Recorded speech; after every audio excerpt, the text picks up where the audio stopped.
Yes, hello. It's Jason. It's the Ultra Culture Podcast. Welcome back. I hope you have had a lovely, lovely New Year's. We have another special podcast episode. This is another resurrection from the archives, and I think a very, very important and timely one that will probably always be timely.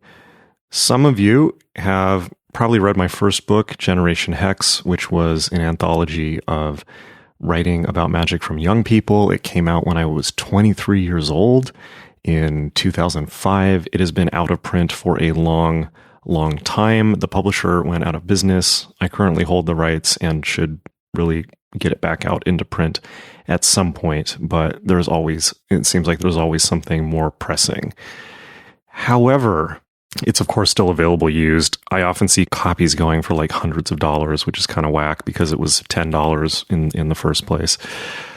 But I'm going to read my final essay from the book, which is called A Mutagenesis, and really represented so many things. It represented my central thesis and point I was trying to make with this book. It came at the end of the book. It was the closing essay. It represented the culmination of years of magical work intensively. And so let me just give you some context for this. Generation Hex came out from the now defunct occult and conspiracy publisher Disinformation in 2005. I got the contract in 2001 during the summer after my junior year of college, in which I had gone to New York to intern for them, as well as for Genesis Peerage and also for The Onion. Youth. I was so innocent. I had no idea what was ahead, as none of us do. But somehow, amazingly, in interning for the company, I was able to convince them to give me a book contract. And so I was writing, I had a book contract, amazingly, this seems incredible to me now, my senior year of college, which I mention is incredible because just like with everything in life, we really have no idea how good we have it at the time. And this was much harder for me to do later. So the idea behind the book was that it would be a collection of the most cutting edge, the most modern writing on magic in the world. And specifically, this was coming right after the Disinformation Book of Lies. And specifically, my central thesis in this book was that the occult was going to come to define youth culture, that it would be the next big youth culture following on from everything that had happened in the 90s and the 80s and so forth. And it turns out I was right. I was completely convinced of this. I don't really remember why I was so convinced of it in retrospect. In the years after the book came out, I decided that I had been wrong and all was lost, and I had just wasted my early 20s pursuing a delusion. But then, lo and behold, just like always happens with magic, just after I'd given up on this whole idea in my late 20s and early 30s, it happened. Just consider witch talk and the fact that literally every young woman on Earth now thinks that she's a witch and so forth. And the mass fascination with the occult in the art world, it's everywhere. And it not only is everywhere, but it has consistently been everywhere since the late since prior to 2010. I mean, it really, really, it came true. So either I'm really good at prediction or I'm somehow causally responsible for this. But one way or the other, this is actually what happened. However, in retrospect, my idea about this, that there was literally some kind of mutant race that was being born, seems very, very silly and juvenile. But what happened was I spent over a year writing this book, just utterly obsessed with getting it right. As you can imagine, as a young person trying to prove myself and writing a book on magic with very little, I've been doing magic for 4 or 5 years, but I was still very new to it. I really wanted to get it right as much as I possibly could. So I spent a year in England, in London, with the Chaos Magic world, hanging out with people like Phil Hine and Dave Lee and so forth, and getting myself into situations and on substances that no human being in their right mind should ever be near, let alone a very innocent 21-year-old. But that's what I did. And I spent a year literally reading every single thing that had ever been written on, at least that was, obviously available on the subject of magic, which meant all of Crowley, all of Spare, all of the Chaos Magicians, everything, right? All of the Golden Dawn, all of, some of the more popular books in the, from the Human Potential movement and people like Barbara Marx Hubbard and all of that stuff, neurolinguistic programming, everything. I shoved all of that in my brain over the course of a year, the entire time doing magic, while also daily taking psilocybin mushrooms that I was growing myself, as you do. P.S. They were legal at the time in England, so there you have it. This was all while going to school at the University of London, King's College. So I spent every day tripping, doing magic, reading about magic, and walking 3 hours a day across the Waterloo Bridge to go to school. Among my classmates at that time were Natalie Hind, who is the brilliant daughter of Ray Davies and Chrissy Hind, who now very, very awesomely, shout out, is a firebrand ecological activist who is just an utter thorn in the side of the British establishment, which is awesome, and has been, arrested gluing herself to fracking sites and things like this, which is great. So that aside, somehow at the end of this year, I ended up traveling to all the occult sites in Europe, to Prague. I ended up in India. I ended up undergoing shamanic training in Kathmandu. And long story short, over the course of about a year, just utterly blowing my mind to bits with magic and psychedelics and all of this stuff. And yet somehow it all worked. And this book was the result. And it was just a phenomenal period of my life. So this essay, I consider the buried lead, the payoff, not only of this book, but of that whole process. It was not the idea I went into it trying to prove, but the idea that I got out of it, which I think was much, much, much more important and sound and experienced at that point than I was when I had gone in, when I had very, very little experience. This was coming out of the chapel of extreme experience. And for some reason, it's never been commented on ever. I mean, when this book came out, it was well received by some people. A lot of people hated it. The chaos magic scene hated it. People who had been submitted essays to it and not chosen really hated it. It was a huge catty subcultural battle, similar on the same level of people fighting in a goth club or something like that. It was just ridiculous. The book itself, I think the content of the book itself, for me at least, was kind of eclipsed, to my great, great shame and embarrassment, by recriminations and fallings out with other collaborators, to the contributors to the book, and quite unfortunately the publisher of the book as well. And I was 23, but I still think of this with great embarrassment and shame every day. Okay, that aside, but this essay was the payoff, and I've never seen anyone talk about it. So I'm just going to read it on the podcast because the book's out of print. It's really hard to get or expensive to get. And I think that this needs to be brought back to the world. Perhaps it was just waiting for the right time, and rereading it now, which I have not read this essay probably in 15 years.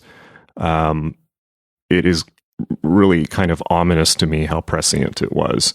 I will let you figure out for yourself in which ways it may or may not have been prescient. So this is a Mutagenesis. It is the last essay in Generation Hex. If you like it, I recommend hunting down a copy of the book if you can. If you see a cheap one on Amazon, hopefully I will bring one out in the future. But unfortunately, I wouldn't hold my breath because it's kind of the amount of work on my plate is usually way too high to go back to the past. But here it is. One of the best contributors to this book, by the way, Mickey Pellerano, who I've been friends with since, and is one of the few people from the book who has been solid the entire time and has made a career for himself as an occultist and an astrologer, and stayed true to everything that he said in his essay in this book, which I'm very privileged to know him. And Mickey Pellerano, of course, has just released a course on Magick.me called The Astrology of Wealth. It is now out. It is open. The course is done. And let me tell you, it is amazing. He didn't just do a talking to the camera thing. He did this whole animated, visualized universe teaching astrology and Kabbalah with just incredible computer graphics. And he's just unbelievably charming and a great teacher. And I'm very, very proud to put this course out. It teaches all the basics of planetary magic and astrology from the perspective of being a magician, and specifically for using astrology and planetary magic to manifest wealth and career success. Because if you're going to start somewhere, you might as well start there, particularly in the middle of a potential global recession. We all need all the magic we can get. So it's the Astrology of Wealth. It is on Magick.me. It is awesome. Please, please, please do yourself a favor. Check out this course. There's a trailer. At least watch the trailer. It is awesome. It's really, really, really good. Okay, so Astrology of Wealth, Magick.me. All right, here's the essay. A Mutagenesis. In the 3rd century Gnostic text, the hypostasis of the archons, contained in the second of 13 codices discovered in Upper Egypt, shortly after the detonation of the atomic bombs at Nagasaki and Hiroshima, a rather odd version of the Garden of Eden story is given. The text begins with a depiction of the central theme of Gnosticism, that the world we inhabit has been created by an insane God. Since the world is imperfect, and is for the most part a malevolent and cruel joke, posited the Gnostics, then it must not have been created by the true God, who must, by definition, be perfect. To the Gnostics, like Baudelaire, it was clear that everything in this world exudes crime. For such an astute and discerning view of existence, the early Persian and Syrian Egyptian Christian heretics were largely excised from the planet. The blame for creation is laid at the doorstep of Ealdabaoth, also called Samael, aborted fetus of Sophia, who was afterthought and wisdom. Lion-faced, misshapen, his name means child of chaos in Aramaic. It is this god of the blind that has dominion over the world, who in his cosmic arrogance utters, "I am God, there is no other but me." The androgynous and beast-faced archons, the authorities who rule the planet under Ealdabaoth, create Adam in the reflected image of the true God, who is but a fond and inscrutable memory, and set him to work naming the flora and fauna of the Garden of Eden. They cause him to sleep and pull Eve from his side. Adam and Eve are given dominion over the garden, with the sole provision that they not eat from the tree of knowledge of good and evil. The divine feminine presence from beyond the prison reality of the archons then incarnates to the first humans as a snake, in this version coming not to tempt them, for what truly perfect God would feel the need to create such a sick test of loyalty, but to liberate them from the illusion created by Ealdabaoth, saying, "It is not the case that you will surely die if you eat the fruit of the tree, for out of jealousy he said this to you. Rather, your eyes will open, and you will be like gods, recognizing evil and good." Then, as the hypostasis of the archons, or reality of the rulers, recounts, Adam and Eve help themselves to a naked brunch, and, as in the Old Testament, realize their imperfection, ignorance, and rather advanced state of undress. The archons find them and become enraged. The two mortals blame the snake, conveniently forgetting that it was they who sought liberation and realization in the first place. The authorities curse the snake until the day that the perfect human is to come. Adam and Eve are thrown from the garden, and the human species is damned to constant distraction, to be constantly working to stay alive, so that they can never look up from the material world, never have a second to breathe and return to spirit. That sure was easy, wasn't it? When they sequenced the human genome, I was still in college at the University of California, Santa Cruz, writing for the school paper. UCSC was one of the key proponents of the International Human Genome Mapping Consortium, which had been working for over a decade on the sequencing of the genome, increasingly racing against the prospect of corporate teams. In this case, J. Craig Ventnor and the Aplera Corporation runs Celera Genomics, getting there first and patenting the contents of DNA, Such are the economically driven absurdities of modern science. The Santa Cruz team was responsible not only for a large deal of the project, but also for the computer software that made viewing the genome online possible.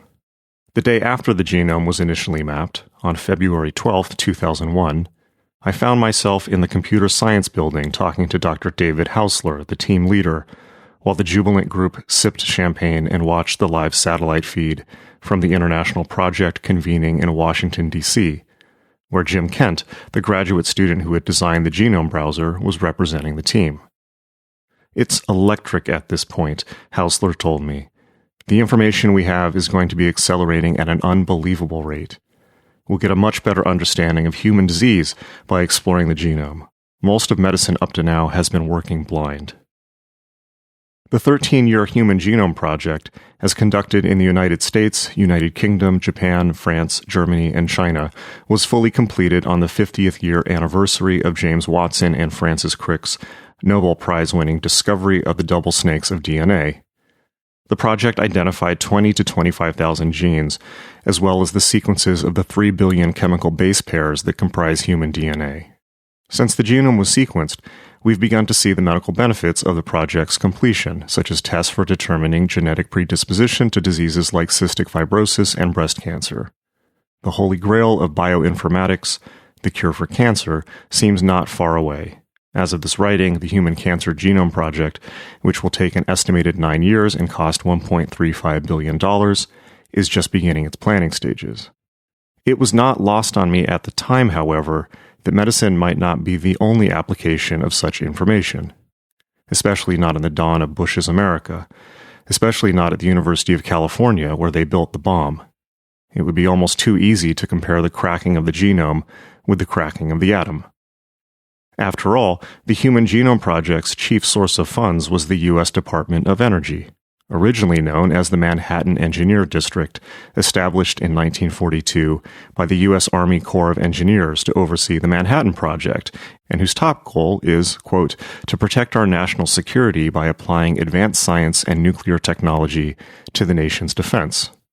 One shouldn't have to think hard to imagine the military uses that the knowledge of the genome might be applied towards: corporate slave races, genocide bombs.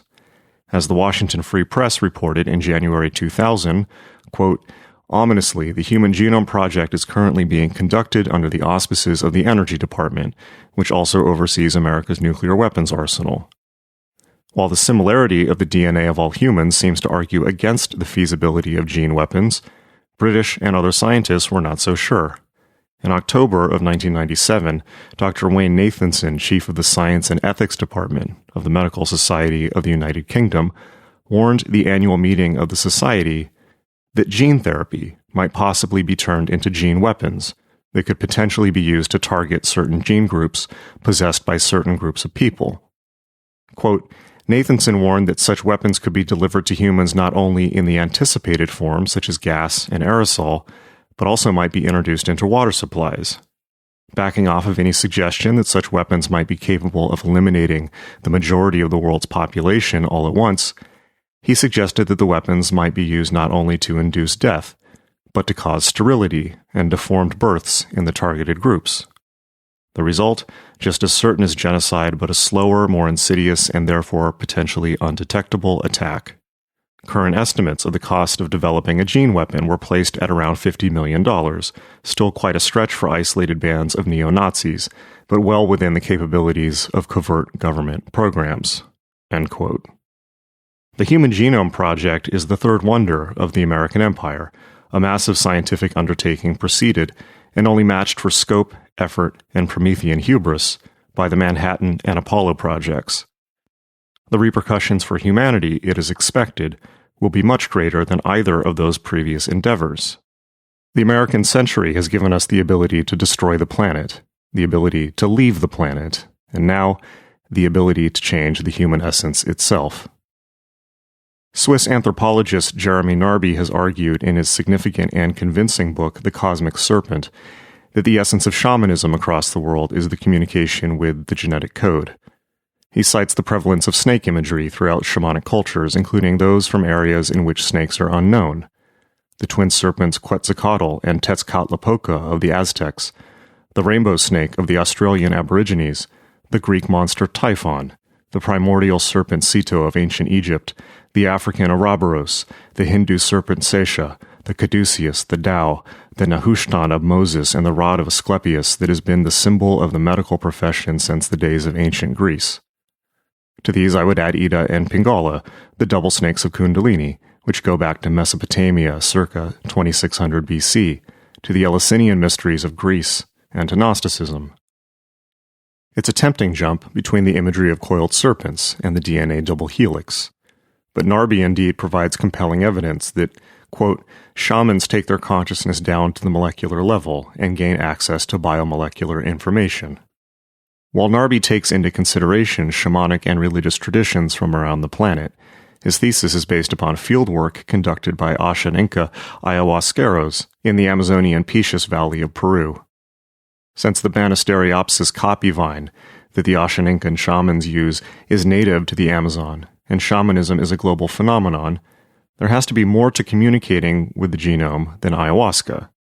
Suggestively, its active ingredient, dimethyltryptamine or DMT, is found in varying amounts in plants throughout the world, as well as within the human pineal gland.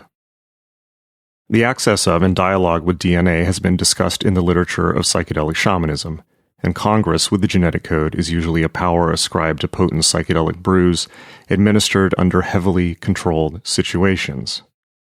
Magic, it should be clear, is a discipline independent of drugs, yet magic and drugs are indeed strange bedfellows that can occasionally collaborate in making some high weirdness. The skills of the magician can be particularly useful in navigating the other world revealed by psychedelics, just as the heightened awareness of the psychedelic experience can make the processes of ritual magic more tangible and visible. Take a hit of DMT and chomp down a few mushrooms to prolong the trip, in the right context, and you may indeed find yourself in realms where all those funny little symbols and pentagrams from the grimoires turn out to be a damn sight more real than you may have once believed. The skills of the shaman, of the magician, of the mystic are essential in navigating these realms safely, in plunging into fairyland in order to bring back much-needed information. Yet even dead sober, magic is a direct dialogue with the genetic coils. Take, for instance, the accessing of gods and monsters, archetypes that Carl Jung attributed to the collective unconscious, but would surely have cited as products of DNA if he had only had the language. Which is more likely, that a collective unconscious should be found within some intangible ether, or within the genetic code that we all share? It may be DNA that communicates to the magician in the language of synchronicities, confluences of life events, awakenings, satori, peak experiences, and other occult events. DNA is implicit in the use of blood and sexual fluids in reifying wishes by the combination of the ecstasis of orgasm or bloodshed with intent, along with our strongest magical link to our own beings, the little microscopic bits that contain the code for everything we are. The tarot, its 22 trumps a precise map of the human life cycle, and possibly a crude map of the 23 paired chromosomes of the genome itself, as the I Ching and runes might also be. Austin Spare's atavistic resurgence, in which the magician taps the genetic programs of evolutionary heritage and takes on pre-human forms. And the inmost magic act, that of surrendering oneself to the flow of life itself, gaining enough control to let go into the current of existence. Deconditioning has one overriding goal, and that is to strip off culturalization and mind to replace them with the inner evolutionary directive. In this light, the magician's temple may be as appropriate of a place for investigating DNA as the scientist's laboratory. Aleister Crowley, for instance, died perplexed, at the very end having dropped all pretense, munching chocolates in his room at Netherwood Hastings and occasionally curling his hair into devil horns in a last attempt to stoke the fires of controversy. Having endured until the end, the only thing the great beast wanted to convince anybody of was, all else aside, the existence of non-local intelligence, holding up as an example the otherworldly being Aiwass that had dictated the book of the law to him.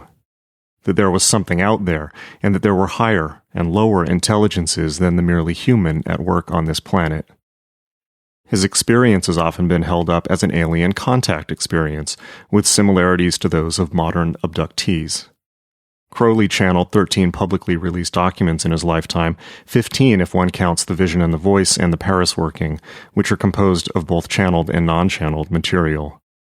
Together, these form his primary legacy to the world, and are generally considered to be documents that were written through Crowley's nervous system, and not by him. The rest of Crowley's writing tends to be flowery autohagiography, occult scholarship, or, often only partially successful, attempts by his mundane self at making sense of his channeled documents.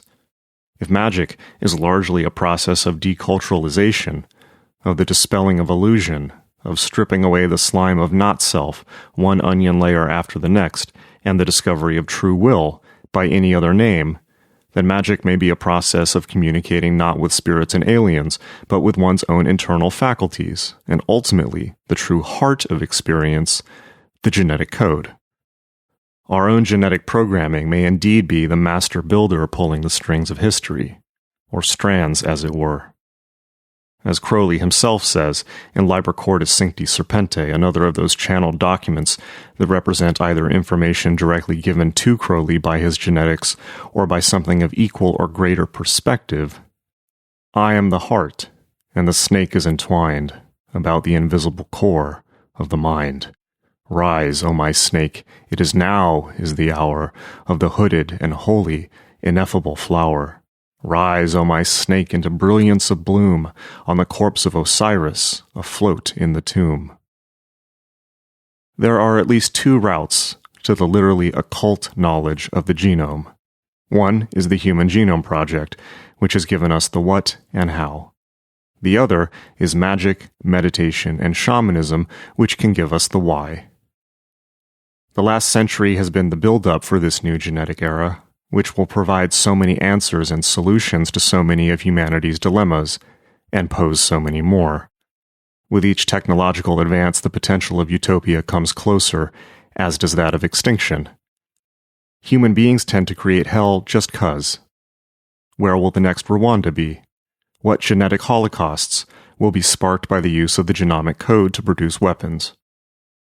We will leave attempts to curb scientific research to the superstitious and the born-agains. To halt growth is to hide from the future and slide backwards. However, our intelligence in the application of our discoveries needs a radical upgrade.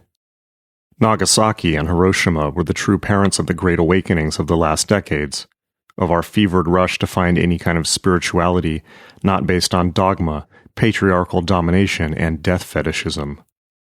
The mass movements of the 1960s were a step in the right direction, though those who participated soon saw, and in many cases became, their inverse in the 1980s, and in America and Britain lost ground to the resurgence of the religious right.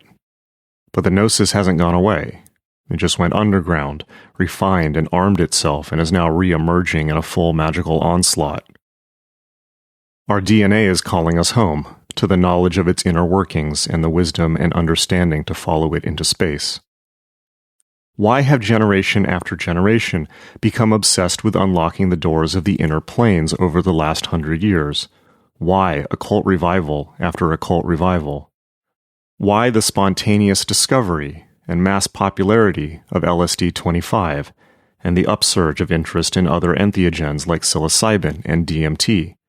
And would it be prudent at this juncture to point out that Francis Crick's discovery of DNA was precipitated by Crick seeing its double snake structure while tripping on acid? Why the widespread clamor for magic?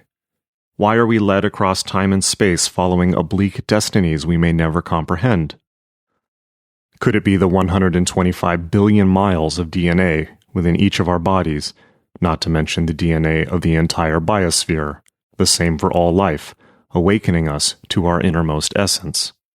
Man, Alan Harrington once said, is DNA's way of understanding itself. We stare into DNA with microscopes. We stare into our DNA through the skills of the shaman. It is the combination of the technological accomplishment of the Human Genome Project with the information-gathering skills of magic, meditation, and shamanism that will safely catalyze the next stage of human evolution.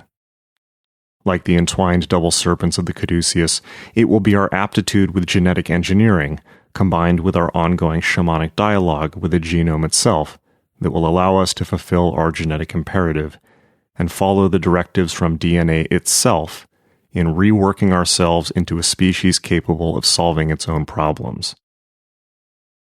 To reach out to our DNA, the snake of liberation, is a truly Gnostic undertaking.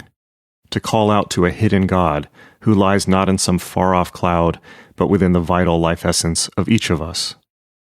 After all, our planet is little more than a convenience for the continued survival and transmission of DNA. What are these lurkers inside all of us for whom we are merely carrier organisms, pack animals? Always this light is born through the sloshing of time's collapsing shore. And who may touch the light, and were the light itself to direct us, what might we become?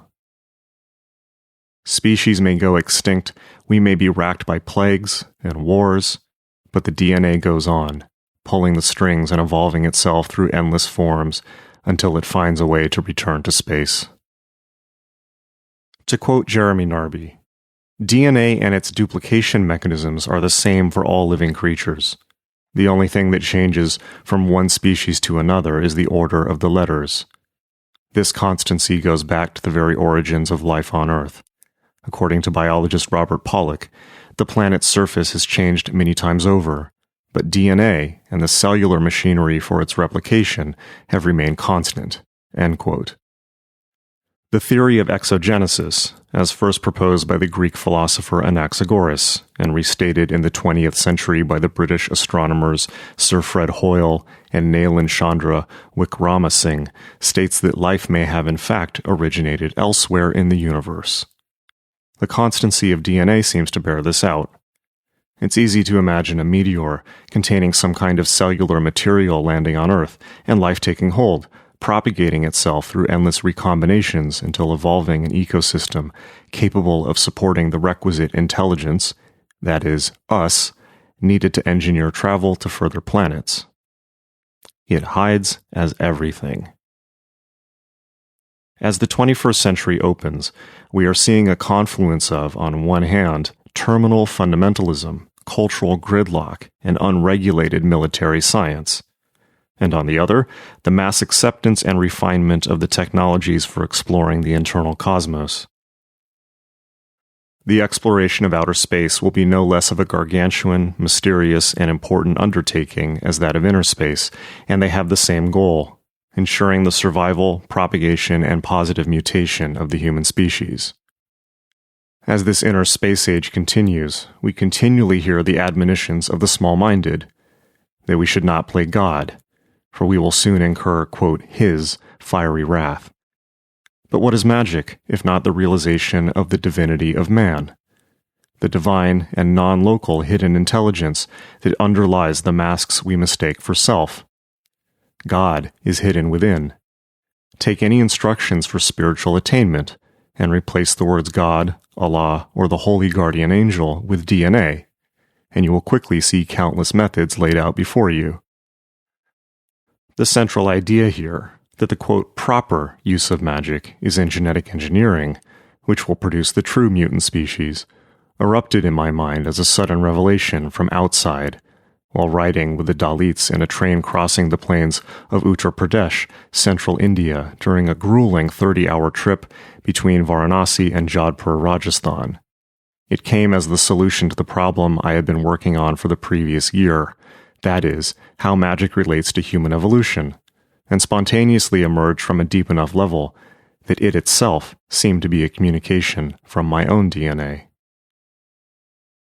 Responsibility for the proper use of genetics cannot be expected of the scientific community, largely run by corporate and defense contracts. Despite the fact that we continually develop new technologies for monkeying with existence, our moral capacity for using them never seems to get past the point of arguing over whether to make laws against them or not, and never seems to factor in the question of what the most intelligent use might be. Research scientists, with many notable examples, can often be the last people to ponder the metaphysical and ethical significance of the fruits of their labors. And at any rate, second thoughts always come second. Quote, "People's careers are at stake," Jeremy Narby stated in a 2004 interview with the French journal Prism Escape. Quote, There are many small pyramids of power. The professors hold their positions for life, and when you're the one who decides what the truth is on a subject, you don't open the door to heretics. An anthropologist who takes hallucinogenic drugs with Indians bare feet in the forest can't be taken seriously. That's not the way to study DNA. They have equipment worth millions that bombard DNA molecules with electrons. That's the way they do science." End quote. Could we be seeing the birth of a new profession, the genetic shaman? We are almost awake from our delusion of powerlessness now. We are made over by electronic media. The information revolution has not so much brought us new information as made us more aware of the limits of communication, and the archetypal symbols lying underneath our language systems hold the keys to the destruction of the planet, and since 2001 have opened the heart of the human organism and peered inside. We now live in a world in which the idea of, quote, human nature is irrelevant. We've been raised in artificial environments, in artificial media systems, our food pumped full of artificial additives. We're changing, with no reliable map to tell us where we're going. It is possible that the curve of history is leading us towards the awakening of DNA to self-realization, as our personality shells are stripped off, the fiction of our differences revealed to be simply iterations on the same pattern, the revelation of all life as the expression of the secret chiefs that guide all evolution, DNA itself, the realization that there is only one life form on this planet. It should be clear. Our best guide in altering our genome will not be some assumed scientific or religious truth, but the genome itself. We just have to learn how to talk to it, and the world's shamanic and magical traditions are just waiting to show us how. "I am God.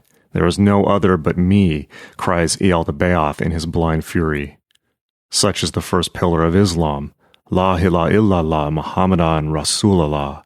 There is no God but Allah, and Muhammad is the messenger of Allah. Or from Exodus 25, "For I, the Lord, thy God, am a jealous God." In recreating ourselves, will we listen to the voice of the archons, or the voice of life itself? The snake is our ladder out of this hell. Amun. Okay, hope you enjoyed that. That was a Mutagenesis from Generation Hex. Pick it up if you can find it used, and definitely go to magick.me, magick.me, and check out Mickey Pellerano's new course, The Astrology of Wealth, which is now open. The doors opened on January 5th. The entire course is now there waiting for you to view it and unlock the secrets of the stars. All right, I will see you there.